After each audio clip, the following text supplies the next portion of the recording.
Mwiriwe kandi muraho aho muri hose, aba abanyarwanda ndetse abari mu Rwanda n'abari hanze, mwese mbifurije amahoro. Njye nitwa Umurerwa Nadia, nkaba ndi umusizi cyangwa se n'umunyamideli, byose nkunda kubikora, umuntu ukunda utuntu dutandukanye. Hanyuma ndagira ngo uyu munsi mbabwire nti byose birashoboka, tugomba kubaho neza. Uyu munsi dufite isabukuru y'umuvandimwe wacu, murabibona ko twagerageje kudekora cyangwa se kugira utuntu duhinduraho kugira ngo nawe bigaragare ko twamuzirikanye, tunamwitayeho. Ntabwo twigeze dushaka ibintu bihambaye kubera ko twabonaga nta mafaranga menshi dufite yo kubikora.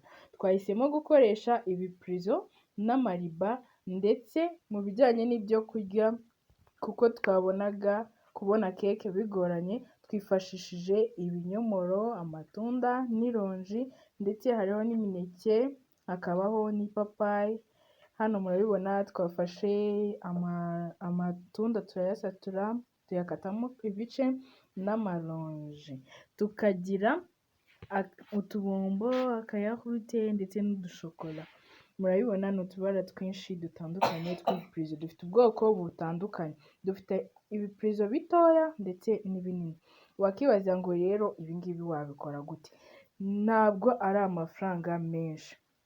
Twebwe umuvandimwe yabashije kuduhereza ibipirizo, natwe tubasha kwibonera amafaranga 2,000 byo kuba twagerageza gukora isabukuru y'umuvandimwe wacu, nawe akishimana natwe.